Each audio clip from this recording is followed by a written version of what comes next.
What's going on, everyone? My name's Tenebris, and we're on the cusp of a huge new update for Generation Zero, potentially one of the biggest so far in terms of replayability. With the advent of FNIX-based liberations and Generation Zero, I thought it would be excellent for us all to jump into this update, fully stocked and loaded to destroy these bases, hopefully a couple times over if we're lucky. So today, I've whipped up a handful of tips to help you dudes get prepped for base assault, and get ready to really wage a war with FNIX here. We're going to go over some farming tips, and then some practice tips today, so that when this update drops, you'll all be lean, mean, machine-based destroying machines. So let's jump into our first set of tips, which is to conserve and stockpile. Before an update like this rolls out, I find it's always good to go into conservation mode. Sure, you still want to go out and hunt machines, still play the game, but you also want to make a bigger focus on safe and conservative farming runs in your play sessions. The best bet for this are safe locations like Nyhamnen Pier, the Bjorned Hotel, and most importantly, bunker runs.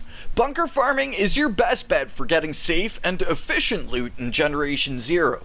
Based on your medkit preferences, you can choose which bunker is best for you.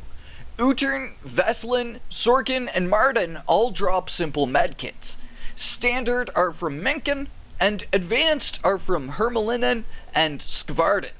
Loot kinda follows a similar gist, with the last two bunkers dropping the highest tier loot.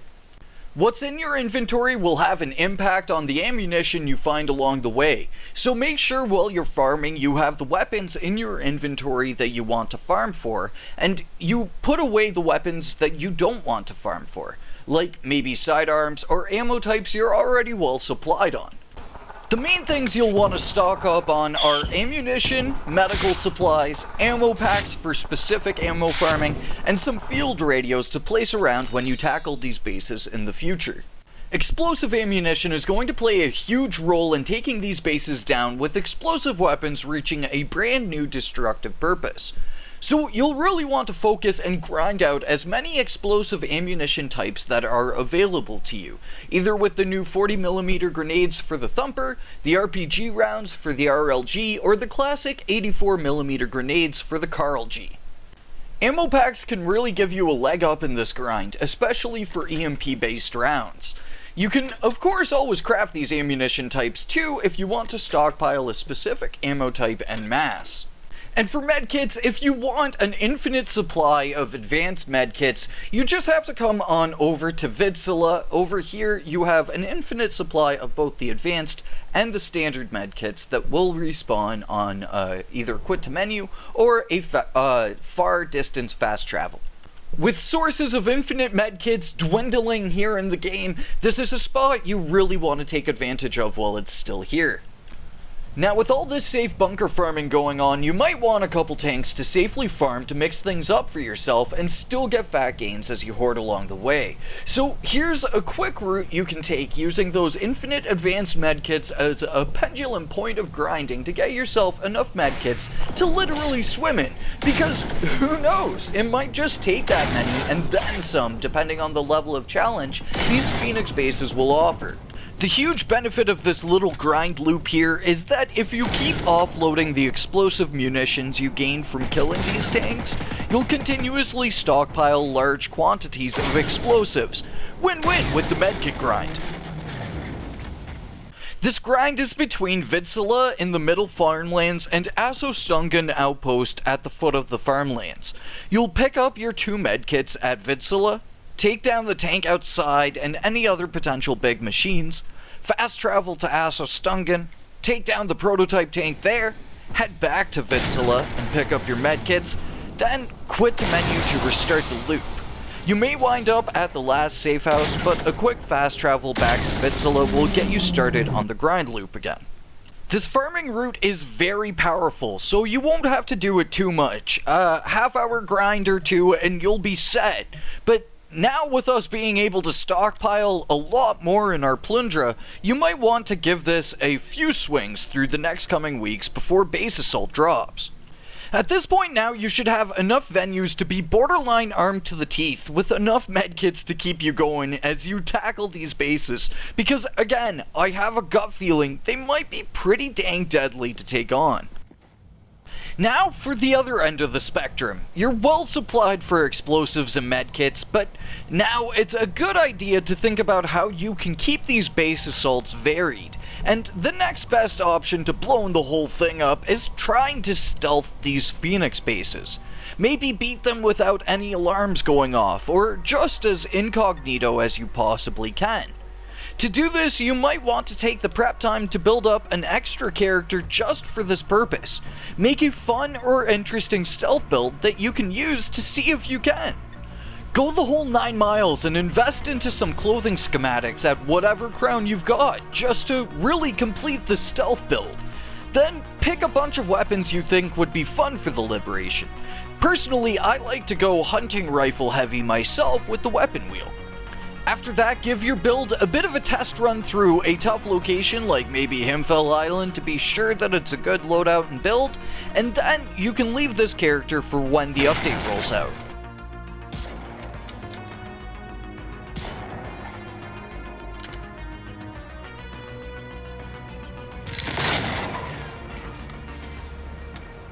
For our second last tip here, it's to go off to the future locations of FNIX bases and scout them out for yourself so that way you can learn the terrain, learn maybe a couple factors that might be at play with the FNIX bases when they get plopped down into these spots, and as well just kind of have a chance to imagine what this takedown will actually be like for yourself. There are tons of things to learn, like with the water at the LILLDAMM location, where that water is actually going to like respawn you back onto the ground, and what water you can actually actively walk through. Or SUNDBY camping, with the potential of being a huge FNIX base for us to go through. There are a couple rocks around this location that hopefully will still be there when this base gets put in, so that way you can actually utilize them as sniping locations. And even if certain objects like rocks or buildings get removed or moved around, you'll still have a general idea of the location as you're going through the FNIX base, which will only benefit you in the process. And lastly, for a location that's going to receive a radical change, like the GARDBERG mine, it's really good for you to come to this location and get a lay of the land, because this potentially could be a very large, cascading kind of mineshaft FNIX base when it comes to the game proper with the update. All of these locations will be listed with their coordinates in the description down below, so that way you can go off and check them out for yourself. And for our last tip, I saved the best tip for last with this one, which is having practice runs against the FNIX base that we can already fight in the game. In the mission to unlock your home base, you have to take down a FNIX base that actually has the exact same FNIX core hub that we'll be destroying in the base assault update. So using my latest best start guide, we're going to use the good news mission to practice taking down FNIX bases, testing out everything from what I like to call the explosive wombo combo to how many thumper grenades it'll take to tear down a wall, ammo counts so you can guesstimate how much you'll need to take with you, and you can even practice CQC against machines inside the LILLDAMM FNIX base. Now, this base is seriously easy mode in comparison to what we'll be facing in the future, but still the practice will be super beneficial, especially to newer players. That video will be linked at the end screen of this one if you haven't seen it yet. Here's the explosive wombo combo. Essentially, you start with the thumper, you hit him with the RLG, then you hit him with the experimental GRG, hitting him with like 4 explosives, just like really rapid succession. You can use the LILLDAMM base to practice everything from trying to lure machines out from the base to like a trap outside, to trying to like sneak through the entirety of LILLDAMM base here, which probably is not that difficult.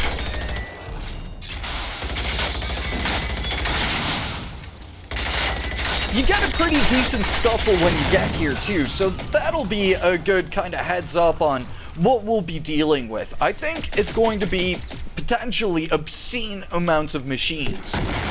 Something we know from the indestructible FNIX bases down on the south coast is that these bases have the ability to spawn in machines, especially at the kind of little lift sections.